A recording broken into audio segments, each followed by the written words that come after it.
Fight Club is a 1999 film directed by David Fincher and starring Brad Pitt, Edward Norton and Helena Bonham Carter. It is based on the 1996 novel by Chuck Palahniuk. Norton plays the unnamed narrator who is discontented with his white-collar job.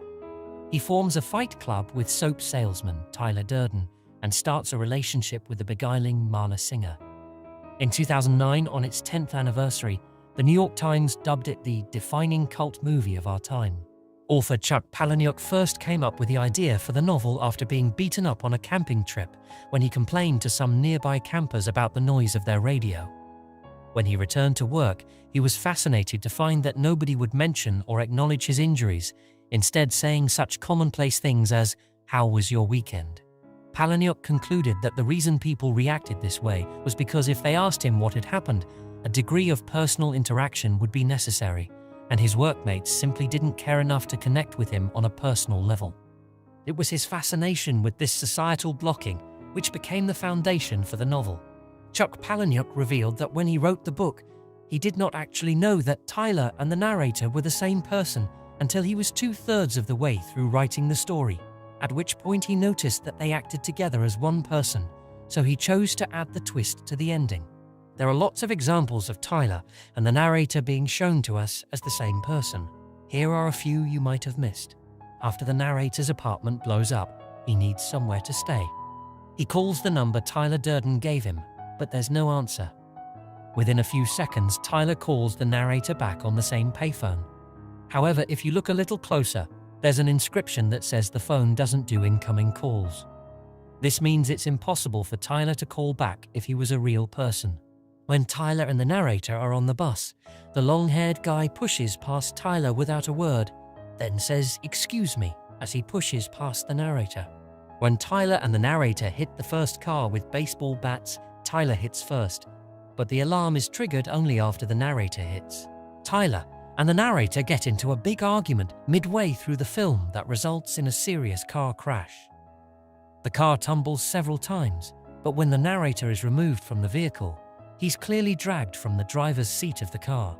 In the scene where the narrator is popping a mint into his mouth, watching infomercials, a promotional video for the Bridgeworth Suites is playing on the television. You can see that one of the hotel employees in the commercial is Brad Pitt.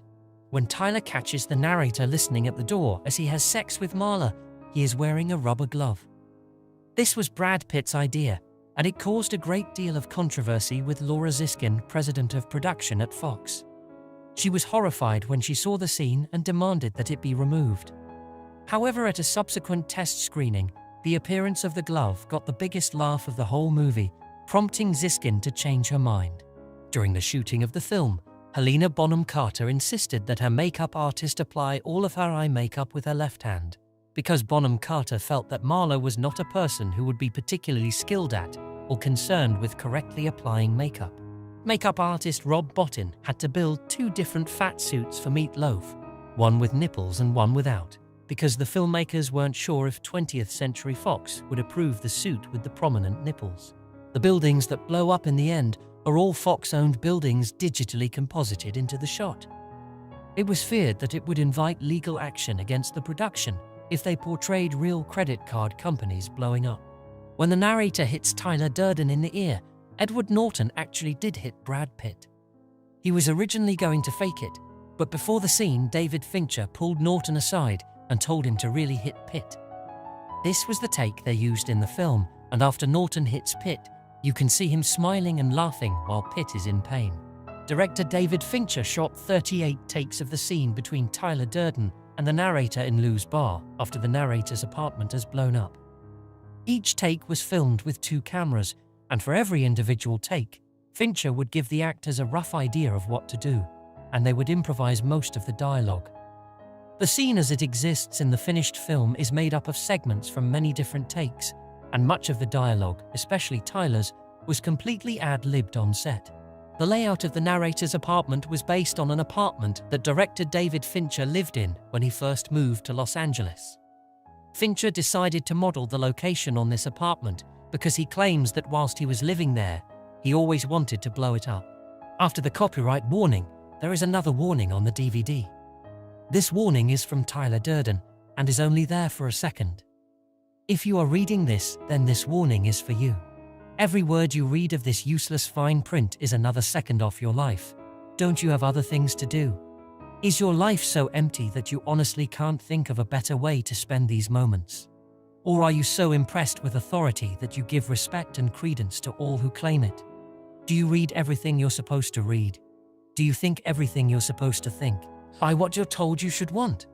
Get out of your apartment. Meet a member of the opposite sex. Stop the excessive shopping and masturbation. Quit your job. Start a fight. Prove you're alive. If you don't claim your humanity, you will become a statistic. You have been warned. Tyler.